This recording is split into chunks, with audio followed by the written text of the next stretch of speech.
Welcome to home scientist creator. तो आज हम लोग करेंगे क्लास 10th के वन लाइनर इंपॉर्टेंट क्वेश्चन। तो जितने भी हर चैप्टर हैं उनसे सारे चैप्टर से जितने वन लाइनर क्वेश्चन बन सकते हैं और जो भी उनसे एमसीक्यू क्वेश्चन बन सकते हैं वो जितने सारे इंपॉर्टेंट हैं और उसमें से जो भी पूछे जा सकते हैं वो सब आज हम लोग इस क्लास में कवर करेंगे। तो जितने चैप्टर है सारे चैप्टर को जो है आज ही कवर कर लेंगे और आपको ये इंपॉर्टेंट क्लास जो है प्रोवाइड की जा रही है क्योंकि इससे आपके बहुत सारे एमसीक्यू और जो अति लघु है वो बनेंगे और पेपर में आएंगे, इससे पूछे जाएंगे। तो ये क्लास आप लोगों के लिए बहुत इंपॉर्टेंट होने वाली है और हर चैप्टर से जो है इंक्लूड किए गए हैं। तो जितने भी इंपॉर्टेंट क्वेश्चन हैं वो सब इसमें ही हैं और इसी से आपके एग्जाम में आएगा। तो हम लोग स्टार्ट करते हैं। तो पहला क्वेश्चन है, किसी निश्चित अवधि के पूर्व अनुमानित आय व्यय का सही नियोजन क्या कहलाता है? किसी निश्चित अवधि के पूर्व अनुमानित आय व्यय का सही नियोजन क्या कहलाता है? तो वो पारिवारिक बजट कहलाता है। अगला है, बजट की सर्वाधिक मद क्या है? बजट की सर्वाधिक मद क्या है, मतलब किस मद पे बजट में सर्वाधिक खर्च होता है? तो वो क्या है? भोजन। भोजन पे सर्वाधिक खर्च होता है।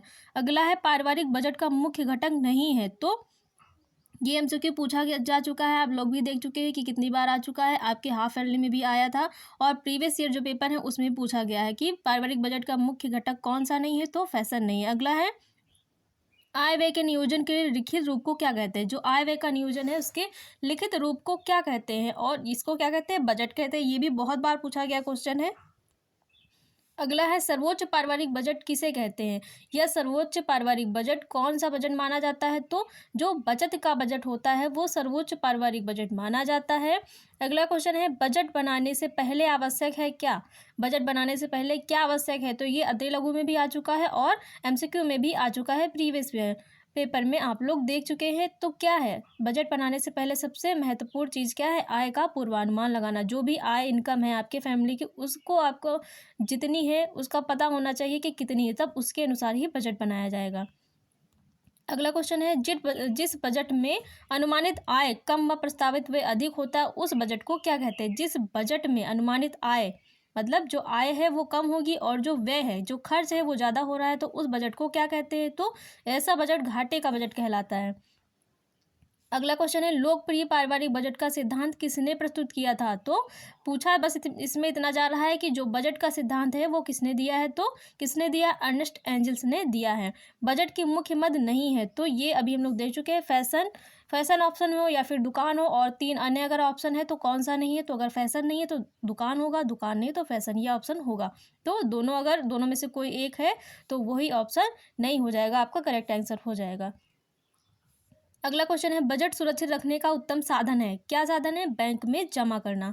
मासिक बजट बनाना आवश्यक है आय व्यय के संतुलन के लिए। मासिक जो बजट है वो बनाना क्यों आवश्यक है? तो आय व्यय के संतुलन के लिए बनाना आवश्यक है। तो ये रहा आपका पहला चैप्टर। इसमें इतने इंपॉर्टेंट पॉइंट थे जो इससे आपके बहुविकल्पी बन सकते थे और आपके वन लाइनर बन सकते थे, वो सारे इससे कंप्लीट हो गए हैं और इससे बाहर अब नहीं आएगा। तो अब देखते हैं दूसरा चैप्टर, आय व्यय और बचत डाक खाना और बैंक के माध्यम से। बचत किसके माध्यम से करते हैं? डाक खाने के माध्यम से या फिर बैंक के माध्यम से की जाती है। तो पहला है, पारिवारिक बचत की सुरक्षा का साधन है क्या है? डाकघर और बैंक दोनों है। पारिवारिक बचत की सुरक्षा का साधन डाकघर और बैंक दोनों है। राष्ट्रीय बचत पत्र किसकी योजना है? बहुत बार पूछा गया क्वेश्चन है, हर बार रिपीट होता है। तो डाकघर की योजना है। किसान विकास पत्र किसकी योजना है? डाक खाने की। किसी यात्रा के अवसर पर प्रयोग आने वाला चेक होगा, कौन सा चेक होता है? तो यात्रा के अवसर पर होगा तो क्या होगा? यात्री चेक बोला जाता है या फिर उसको ट्रैवलर चेक बोला जाता है। नगद धनराशि होती है, नगद धनराशि क्या होती है? प्रत्यक्ष आय होती है और जो नगद धनराशि है वो प्रत्यक्ष आय होगी। जो किसी सेवा के रूप में मिलती है हमें तो वो कौन सी आय होती है? वो अप्रत्यक्ष आय होती है। गिफ्ट चेक में रुपए की धनराशि कितनी होती है? तो गिफ्ट चेक में रुपए की धनराशि 21 रुपये होती है और 11 रुपये से उसकी शुरुआत होती है। अगर ये भी पूछा जाए कि गिफ्ट चेक की धनराशि की शुरुआत कितने रुपए से होती है तो वो 11 रुपये से होती है। Unit trust of India UTI स्थापित हुआ है, जिसको यूनिट ट्रस्ट ऑफ इंडिया और शॉर्टकट में इसको यूटीआई बोला जाता है। तो कब स्थापित हुआ था? 1964 में हुआ था। प्रधानमंत्री सुरक्षा बीमा योजना कब प्रारंभ हुई? तो 1 जून 2015 को प्रारंभ हुई थी। ये सारे इंपॉर्टेंट पॉइंट हैं। संचयी का जमा खाता बचत किसके लिए है? तो किसके लिए? स्कूली बच्चों के लिए है। घर की सफाई अब अगला चैप्टर है घर की सफाई। तो इसकी जितनी इंपॉर्टेंट चीज़ें हैं वो कवर कर लेते हैं हम लोग। दैनिक सफाई किससे होनी चाहिए? तो दैनिक सफाई किससे होनी चाहिए? फिनाइल से होनी चाहिए। स्टील के बर्तन की सफाई किससे करनी चाहिए? विम से करनी चाहिए। कूड़ेदान में किस प्रकार का कूड़ा डालना चाहिए? सूखा। सुलभ शौचालय कहाँ बनाए जाते हैं? तो सुलभ शौचालय सार्वजनिक स्थानों पर बनाए जाते हैं। कौन सी सफाई पूर्व निर्धारित नहीं होती है? तो जो आकस्मिक होती है वो पूर्व निर्धारित नहीं होती है। बोतल, थर्मस आदि को कैसे पानी से साफ किया जाना चाहिए? तो गर्म पानी से साफ किया जाना चाहिए। महीने में एक बार होने वाली सफाई कहलाती है। महीने में एक बार होने वाली सफाई कौन सी सफाई कहलाती है? मासिक सफाई। वैक्यूम क्लीनर, कारपेट क्लीनर जैसे उपकरण हैं, ये कौन से उपकरण हैं? आधुनिक उपकरण है या प्राचीन? तो आधुनिक उपकरण है। पीतल के फूलदान की सफाई किससे की जाती है? ये क्वेश्चन एमसीक्यू में आया था इस बार हाफ एल में, आप लोगों ने देखा था और पहले भी पूछा जा चुका है, तो इंपॉर्टेंट है ब्रासो द्वारा। वैक्यूम क्लीनर का प्रयोग किया जाता है घर की सफाई के लिए, ये बहुत बार पूछा गया है। तो अब हम लोग जो है देखते हैं, 3 हम लोगों ने कवर कर लिए हैं। अगला देखते, तो 3 चैप्टर हम लोगों ने कवर कर लिया है। चौथा चैप्टर है घर की सजावट। इससे आप लोगों का एक जो है वन शॉट रिवीजन भी हो जाएगा एक तरह से आपका, क्योंकि पूरे चैप्टर से चीज़ें इसमें डाली गई हैं। तो अगर आप लोगों ने रिवीजन नहीं किया है तो रिवीजन एक तरीके से हो जाएगा। बहुत अच्छी, बहुत बढ़िया क्लास आप लोगों के लिए ये होगी, बहुत बेनिफिशियल होगी, क्योंकि एक तरीके से जो पूरा सब्जेक्ट है आपका, जो पूरा सिलेबस है उसका रिवीजन भी हो जाएगा और जितने इंपॉर्टेंट पॉइंट हैं वो आप लोगों को मिल जाएंगे बस एक ही क्लास में। ये आप लोगों के लिए इतना बेनिफिट इसमें होने वाला है।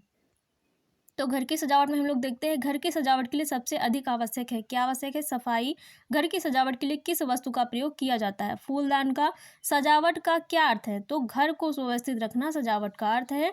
अगला है, फूलदान में फूलों को अधिक समय तक ताज़ा रखा जा सकता है, तो कैसे रख सकते हैं? पानी में थोड़ा नमक डाल के। अगला है, आधुनिक गृह सज्जा में किसे गृह सज्जा का प्रमुख साधन माना जाता है? तो जो फर्नीचर होता है उसको माना जाता है। अगला है, फर्नीचर की सफाई की जानी चाहिए, किससे सफाई की जानी चाहिए और कब की जानी चाहिए? तो प्रतिदिन की जानी चाहिए। और कला के कितने आयाम होते हैं? कला के 5 आयाम होते हैं। तो कला के आयाम पूछे जाएं, कला के सिद्धांत पूछे जाएं या डिजाइन के सिद्धांत पूछे जाएं तो 5 ही होते हैं। कला के सिद्धांत और डिजाइन के सिद्धांत आयाम 5 होते हैं, ये याद रखिएगा। अगला है गृह गणित। तो गृह गणित से कुछ बहुत इंपॉर्टेंट चीज़ें आती हैं, वो जान लीजिए। 1 किलोग्राम में कितने ग्राम होते हैं? ये क्वेश्चन इस बार हाफ एयरली में आया था। तो 1 किलोग्राम में कितने ग्राम होते हैं? 1000 ग्राम होते हैं। लंबाई मापने की इकाई क्या है? सेंटीमीटर या फिर मीटर, दोनों में से कोई ऑप्शन में हो सकता है। अगर सेंटीमीटर नहीं है तो मीटर को टिक करेंगे हम लोग। भार मापने की इकाई क्या है? तो भार मापने की इकाई ग्राम या किलोग्राम होता है। भारतीय मुद्रा को क्या कहते हैं? तो भारतीय मुद्रा को रुपया कहते हैं। और गृह व्यवस्था, अर्थव्यवस्था का संचालन किनके द्वारा किया जाता है? तो किनके द्वारा किया जाता है? गृहिणियों के द्वारा किया जाता है। अगला है, बैंक या डाकघर में जमा कराया गया धन क्या कहलाता है? तो बैंक या डाकघर में जमा कराया गया धन मूलधन कहलाता है। अगला है, 1 ग्राम में होते हैं, 1 ग्राम में कितने ग्राम होते हैं? तो 1 ग्राम में 10 डेसीग्राम होते हैं। 1 लीटर बराबर होता है, 1 लीटर बराबर 1000 मिली लीटर के बराबर होता है। तो अब हम लोगों ने जो खंड का है वो पूरा कंप्लीट कर लिया है, उसके सारे इंपॉर्टेंट जो पॉइंट हैं वो देख लिए। अब आते हैं खंड खा में। खंड खा क्या है? स्वास्थ्य रक्षा, इसको भी जान लेते हैं। तो इसमें पहला चैप्टर जल स्रोत तथा उनके उपयोग, जल स्रोत और उनके उपयोग, इस चैप्टर से हमेशा क्वेश्चन आता है, लॉन्ग आंसर में पूछा ही जाता है और इससे बहुत सारे शॉर्ट क्वेश्चन बनते हैं। तो जल का रासायनिक सूत्र है, क्या है? H2O है। कुओं का जल शुद्ध करने के लिए किसका प्रयोग किया जाता है? पोटेशियम परमैंगनेट का। विश्व जल दिवस कब मनाया जाता है? 22 मार्च को। और मानव शरीर में जल का प्रतिशत होता है 70 से 75%। और जल प्राप्ति का स्थिर स्रोत क्या है? स्थिर का मतलब होता है ऐसा स्रोत जहाँ पे जल हो, जल का भराव रह सकता है और वो जल एक ही जगह पे स्थिर रहेगा। तो ऐसा स्रोत क्या होगा? तालाब। और बहता स्रोत क्या है? नदियाँ, झरने, ये बहता स्रोत के अंतर्गत आएगा। वर्षा का जल होता है, तो वर्षा का जल कैसा होता है? शुद्ध होता है। मनुष्य को प्रतिदिन कितने जल की आवश्यकता होती है? तो 5 लीटर जल की आवश्यकता होती है प्रतिदिन। कुएं कितने प्रकार के होते हैं? कुएं 3 प्रकार के होते हैं, आप लोग जानते हैं, उथले, गहरे और पाताल तोड़ कुएं 3 प्रकार के होते हैं। किस प्रकार का कुआं अच्छा माना जाता है? तो गहरा एवं पक्का कुआं अच्छा माना जाता है। जल क्या है? जल एक यौगिक है, क्योंकि जल 2 चीज़ों के मिलने से बना है, हाइड्रोजन के मिलने से बना है और ऑक्सीजन के मिलने से बना है। कितने हाइड्रोजन? 2 हाइड्रोजन और 1 ऑक्सीजन के योग से बना है, जुड़ने से बना है, इसलिए जल एक यौगिक के अंतर्गत आता है। अब हम लोग देखेंगे घरेलू विधियों द्वारा जल का शुद्धिकरण। तो ये चैप्टर है चैप्टर नंबर 7। इसको देखते हैं, जल की कठोरता कैसे दूर की जा सकती है? तो कैसे दूर की जा सकती है? चूना डाल के। शुद्ध जल कौन सा होता है? तो जो शुद्ध जल हमेशा रंगहीन, गंधहीन और स्वादहीन होता है। अवक्षेपक रासायनिक पदार्थ है, तो अपक्षेपक का रासायनिक पदार्थ क्या है? फिटकरी को बोला जाता है। कौन सा जल हमारे लिए उपयोगी नहीं है? तो कठोर जल हमारे लिए उपयोगी नहीं होता है, क्योंकि ये साबुन के साथ झाग नहीं देता है। ये इसकी एक सबसे बड़ी पहचान है कि कठोर जल हमेशा साबुन के साथ जो है झाग नहीं देता है। अगला है, जल के शुद्धिकरण के लिए प्रयोग किए जाने वाले जीवाणुनाशक पदार्थ कहलाते हैं, क्या कहलाते हैं? निसंक्रामक पदार्थ कहलाते हैं। क्या कहलाएंगे? निसंक्रामक पदार्थ। हाइड्रोजन तथा ऑक्सीजन के संयोग से बनता है, क्या बनेगा? जल बनता है। आसवन विधि द्वारा शुद्ध किए गए जल को कहा जाता है, क्या कहा जाता है? अशुद्ध जल कहा जाता है। अशुद्ध जल में कितने प्रकार की अशुद्धियां पाई जाती हैं? तो 2 प्रकार की अशुद्धियां पाई जाती हैं। किसमें? अशुद्ध जल में। और शुद्ध तथा उपयोगी जल को कौन सा जल कहते हैं? तो जो शुद्ध और उपयोगी जल होता है वो कौन सा जल होता है? मृदु जल होता है। अशुद्ध जल से फैलने वाले रोग चैप्टर नंबर 8 है, और अशुद्ध जल से फैलने वाले रोग, तो इसकी सारी इंपॉर्टेंट चीजें देख लेते हैं हम लोग। कौन से रोग अशुद्ध जल से होते हैं? तो हैजा, अतिसार, पेचिश। बहुत बार पूछा गया है कि अशुद्ध जल से होने वाले रोगों के नाम बताइए, या फिर ऑप्शनल में भी आ जाता है पहचानने के लिए कौन से अशुद्ध जल से फैलने वाले रोग हैं। अतिसार अधिक फैलता है, कब फैलता है? बरसात में अधिक फैलता है। हैजा किस जीवाणु से फैलता है? ये क्वेश्चन तो पूछा जाता है, हर बार पूछा जाता है, बहुत ज़्यादा जो रिपीट क्वेश्चन यही वाला होता है कि हैजा किस जीवाणु से फैलता है? तो विब्रियो कॉलेरी से फैलता है। अतिसार के रोगी को कैसा भोजन दिया जाता है? तो नरम व तरल भोजन दिया जाता है। विब्रियो कॉलेरी जीवाणु का आकार कैसा होता है? तो कुंडलाकार या कॉमा आकार का होता है, इसलिए इसको कॉमा बैसिलस भी कहा जाता है। आगे जो क्लास हम लोगों ने की थी उसमें हम लोगों ने इसको डिस्कस किया था। हैजा किसके द्वारा फैलता है? तो हैजा अशुद्ध जल के द्वारा फैलता है। किस रोग में रोगी बार बार मल त्याग करता है? तो किसमें करेगा? अतिसार में करता है। निर्जलीकरण का अर्थ है, निर्जलीकरण का क्या अर्थ है? शरीर में पानी की कमी होना। मक्खियों द्वारा कौन सा रोग फैलता है? तो मक्खियों द्वारा हैजा रोग फैलता है। अगला चैप्टर है पर्यावरण तथा जनजीवन पर उसका प्रभाव। अब हम लोग जानेंगे कि पर्यावरण तथा जनजीवन पर उसका क्या प्रभाव पड़ता है, और उससे कितने वन लाइनर क्वेश्चन अति लघु बन सकते हैं या एमसीक्यू आपके बन सकते हैं। तो भोपाल दुर्घटना किसका उदाहरण है? वायु प्रदूषण का उदाहरण है। वस्तुओं के जलने से कौन सी गैस बनती है? तो वस्तुओं के जलने से कार्बन डाइऑक्साइड गैस बनती है। प्रकृति में ऑक्सीजन का संतुलन बनाए रखते हैं, कौन रखते हैं? पेड़ पौधे। पौधों को ऑक्सीजन प्राप्त होती है दिन में। पर्यावरण दिवस कब मनाया जाता है? 5 जून को मनाया जाता है। ध्वनि प्रदूषण के कारण कौन कौन से हैं? वाहनों के हॉर्न, सायरन, ये सब ध्वनि प्रदूषण के कारण के अंतर्गत आते हैं। अंतर्राष्ट्रीय योग दिवस कब मनाया जाता है? ये भी क्वेश्चन आया था इस बार हाफ एयरली में, तो 21 जून को मनाया जाता है। मनुष्य के स्वास्थ्य के लिए किस प्रकार का प्रदूषण हानिकारक है? तो जल एवं ध्वनि प्रदूषण मनुष्य के स्वास्थ्य के लिए बहुत ही हानिकारक। हानिकारक तो सभी होते हैं, लेकिन ये बहुत ज़्यादा हानिकारक होते हैं। पर्यावरण प्रदूषण के मुख्य कारण है कौन से? औद्योगिकरण, नगरीकरण, 2 मेन कारण होते हैं पर्यावरण प्रदूषण के। जल प्रदूषण को रोकने के लिए कौन सा रासायनिक पदार्थ प्रयोग किया जाता है? तो ब्लीचिंग पाउडर प्रयोग किया जाता है जल प्रदूषण को रोकने के लिए। अगला चैप्टर है सामान्य संक्रामक रोग।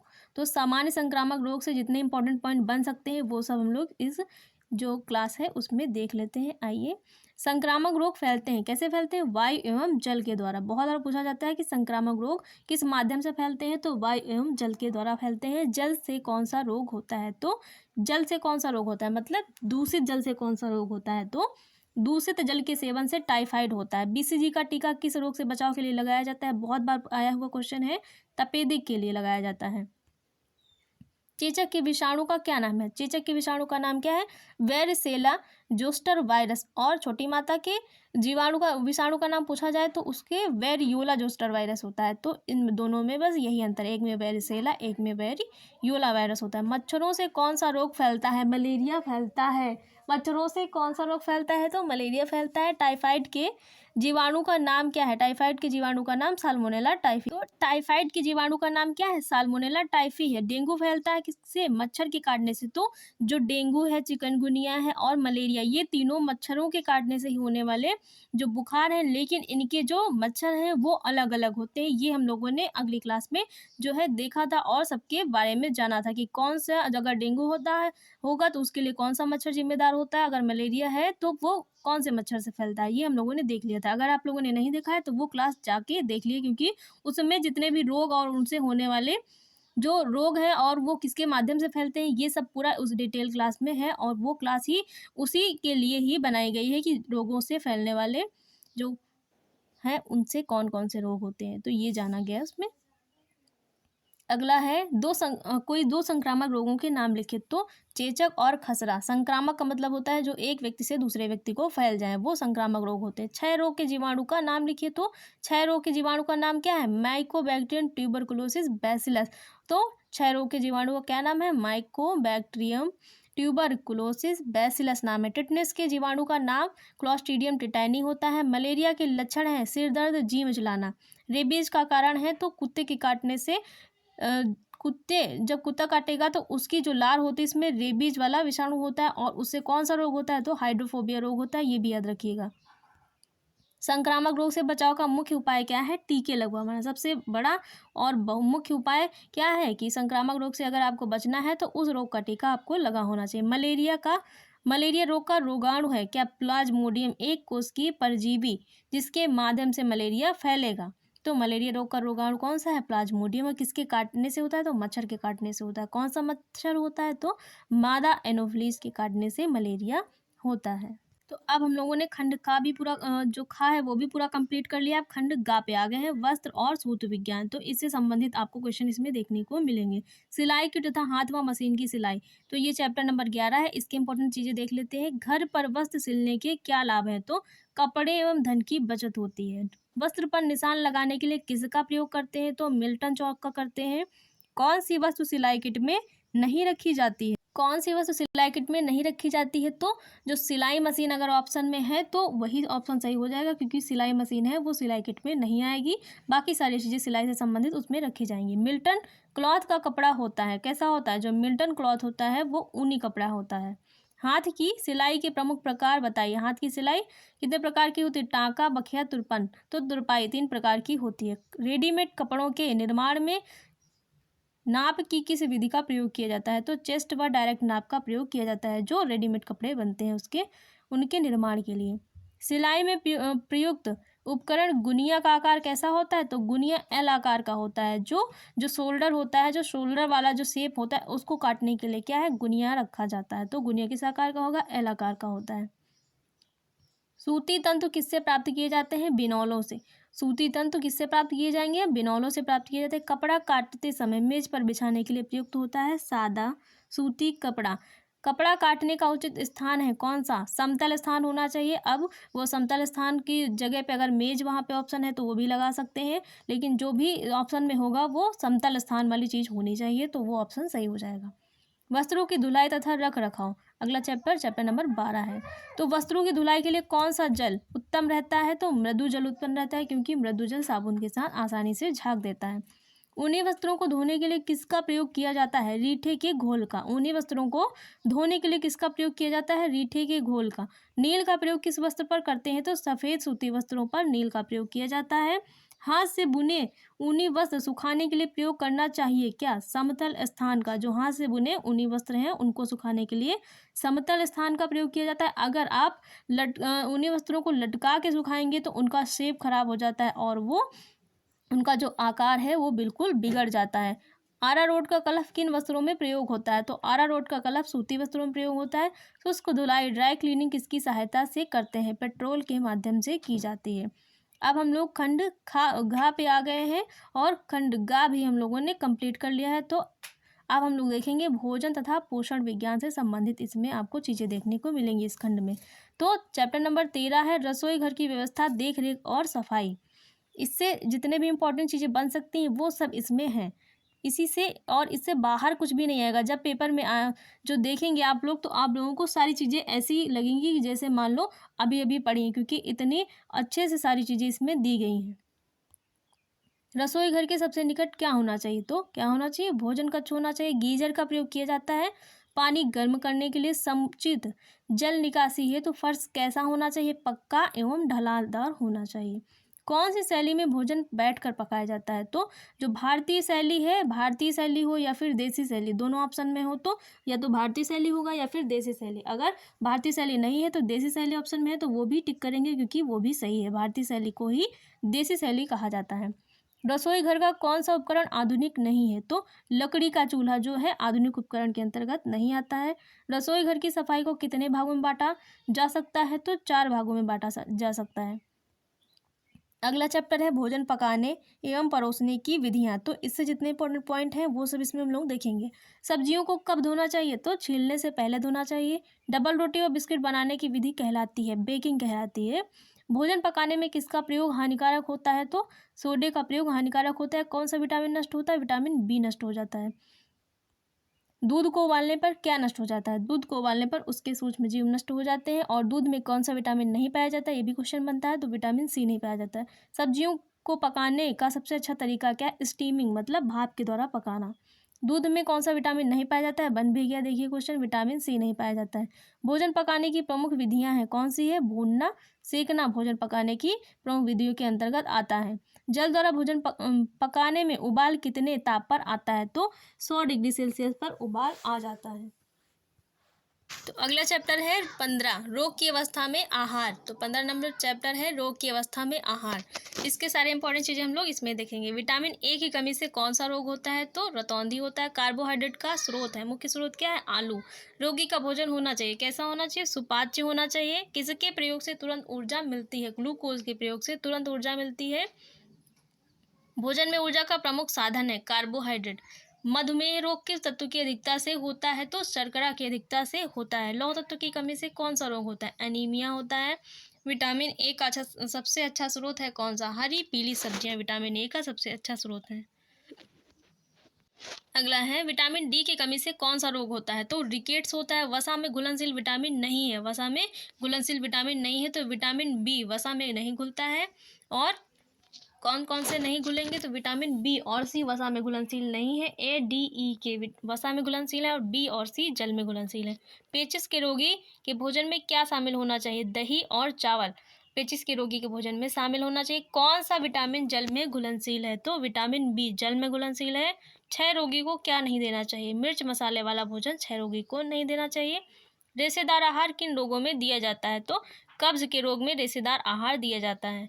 चैप्टर नंबर 16 और खंड पे हम लोग आ गए हैं। प्राथमिक चिकित्सा और गृह परिचर्या, इसके सारे इंपॉर्टेंट चीज़ें देख लेते हैं। तो चैप्टर नंबर 16 है मानव अस्थि संस्थान तथा संधियाँ।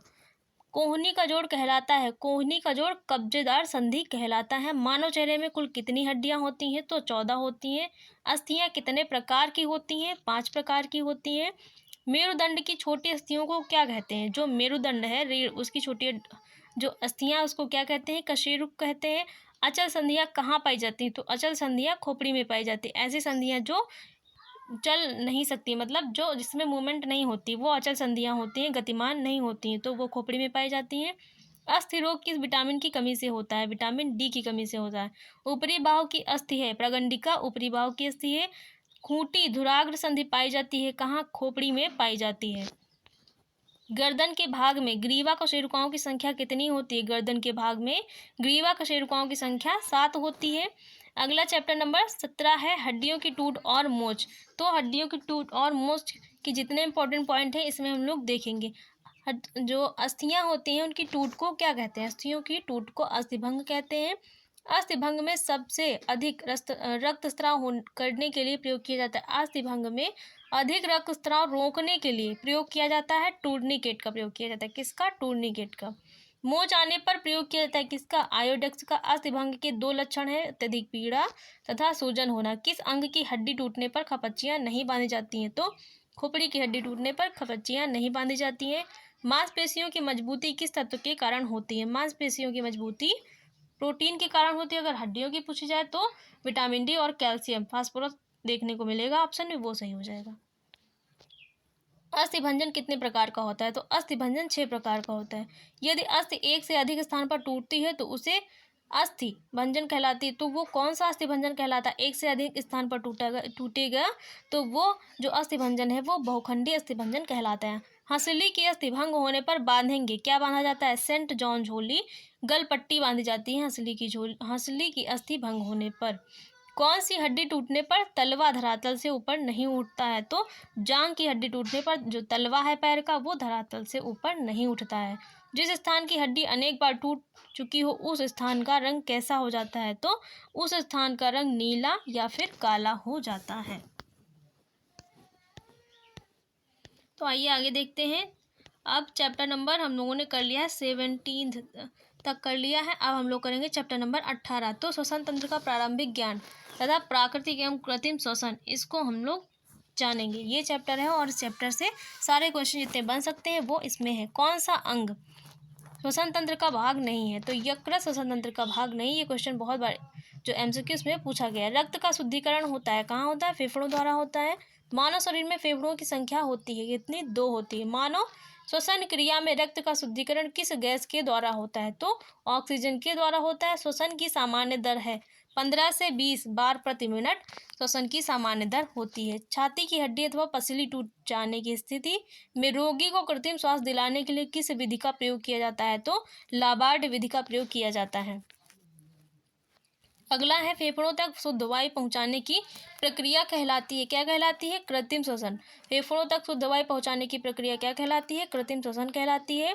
रक्त का लाल रंग किस तत्व के कारण होता है? तो लौह तत्व के कारण होता है। श्वसन क्रिया है, श्वसन क्रिया क्या है? अनैच्छिक। कृत्रिम श्वसन की विधियां हैं, कृत्रिम श्वसन की 3 विधियां हैं होती हैं। और अगला चैप्टर नंबर 19 है घायल का स्थानांतरण हस्त आसन द्वारा। तो हस्त आसन के द्वारा घायल का स्थानांतरण कैसे किया जा सकता है? घायल के स्थानांतरण का सर्वोत्तम साधन क्या है? स्ट्रेचर है। घायल के स्थानांतरण की कौन सी विधि छोटे बच्चों के लिए उपयुक्त है? तो गोद में उठाकर ले जाने वाली विधि छोटे बच्चों के लिए सबसे उपयुक्त मानी जाती है। कौन सी बैठकी सहायक व्यक्तियों की सहायता से बनती है? तो जो 2 हत्थी बैठकी है वो सहायक व्यक्तियों की सहायता से बनती है। इसके लिए 2 व्यक्तियों का होना आवश्यक है। बैठकी बनाते समय हाथों में क्या पहन लेने चाहिए? तो हाथों में दस्ताने पहन लेने चाहिए। किस बैठकी में दोनों सहायक अपने अपने दाहिने हाथ से अपनी अपनी बाएं कलाई को पकड़ते हैं? तो जो चौहत्थी बैठकी बनती है उसमें 2 सहायक होते हैं और दोनों अपने दाहिने हाथ से अपनी बाएं कलाई को पकड़ते हैं। अगला चैप्टर है रोगी को स्पंज करना, गर्म सेक देना तथा ठंडी सेक के लिए बर्फ की टोपी का प्रयोग करना। तो इसमें इंपॉर्टेंट चीज़ें जितनी हैं उनको भी देख लेते हैं हम लोग। स्नान ना करा पाने की दशा में शारीरिक सफाई का क्या उपाय है? तो क्या करना चाहिए? स्पंज करना चाहिए स्नान ना करा पाने की दशा में। तो गर्म सेक किस अवस्था में दी जाती है? गर्म सेक तीव्र दर्द में दी जाती है। आंतरिक रक्तस्राव में रोगी को कौन सी सेक देते हैं? तो ठंडी सेक दी जाती है। रोगाणुनाशक पुलटिस होती है, कैसी होती है? नीम के पत्तों की बनी हुई होती है। स्पंज करने की कितनी विधियां हैं? तो स्पंज करने की 2 विधियां हैं। सैया घाव होने पर किसका प्रयोग करते हैं? रिंग कुशन का प्रयोग किया जाता है। स्पंज विधि को अन्य किस नाम से जाना जाता है? तो शुष्क स्नान के नाम से जाना जाता है। पुलटिस कितने प्रकार की होती है? पुलटिस 8 प्रकार की होती है। बर्फ की टोपी का प्रयोग कब किया जाता है? तो तीव्र ज्वर में बर्फ की टोपी का प्रयोग किया जाता है। रोगी को स्पंज किस स्थान पर करना चाहिए? रोगी को स्पंज बंद कमरे में करना चाहिए। चैप्टर नंबर 21 है नाड़ी श्वास गति तथा ताप का चार्ट बनाना। तो थर्मामीटर का प्रयोग किसके लिए किया जाता है? शरीर का तापमान ज्ञात करने के लिए थर्मामीटर का प्रयोग किया जाता है। मानव शरीर का सामान्य तापक्रम होता है कितना? 98.6 डिग्री फ़ारेनहाइट होता है। नाड़ी दर का संबंध होता है तो नाड़ी दर का संबंध मानव हृदय की धड़कनों से होता है। एक स्वस्थ स्त्री का हृदय 1 मिनट में धड़कता है तो 77 से 85 बार धड़कता है। शरीर का तापमान ज्ञात किया जाता है, किससे ज्ञात किया जाएगा? वजन मापक यंत्र द्वारा।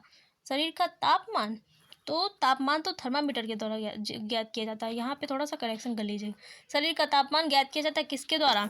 तो यहाँ पे हम लोग थोड़ा सा करेक्शन कर लेंगे। शरीर का जो तापमान है वो थर्मामीटर के द्वारा ज्ञात किया जाता है। एक स्वस्थ व्यक्ति 1 मिनट में कितनी बार सांस लेता है? तो कितनी बार लेता है? 16 से 18 बार सांस लेता है। थर्मामीटर किसके समान होता है? थर्मामीटर किसके समान होता है? तो एक कांच की नली के समान होता है। थर्मामीटर कितने प्रकार के होते हैं? तो 2 प्रकार के होते हैं। एक नॉर्मल थर्मामीटर होता है, एक जो रेक्टल थर्मामीटर वो होता है। तो थर्मामीटर कितने प्रकार के होते हैं? 2 प्रकार के होते हैं। तो ये रही आप लोगों की बहुत इंपॉर्टेंट क्लास। जितने भी 1 लाइनर क्वेश्चन इससे बन सकते थे वो बिल्कुल इसी से आएंगे, इससे बाहर बिल्कुल जा ही नहीं सकता है। ये आपके मतलब बहुत ज़्यादा श्योरिटी है, इसी से आएगा, इससे बाहर कहीं नहीं जाएगा। जितने भी 1 लाइनर और एमसीक्यू क्वेश्चन जो बनेंगे तो इसी क्लास से आपके बनेंगे, इससे बाहर नहीं बनेंगे। तो अगर आप लोगों ने कुछ भी नहीं पढ़ा है तो अगर ये क्लास देख ली तो आपके जितने एमसीक्यू क्वेश्चन बनने वाले हैं और जो 1 लाइनर अति लघु बनने वाले हैं वो सब इससे सही हो जाएंगे और आपको उनके पूरे फुल मार्क्स मिलेंगे। तो अगर क्लास अच्छी लगी हो तो वीडियो को लाइक शेयर और चैनल को सब्सक्राइब करना मत भूलिएगा। Thanks for watching guys.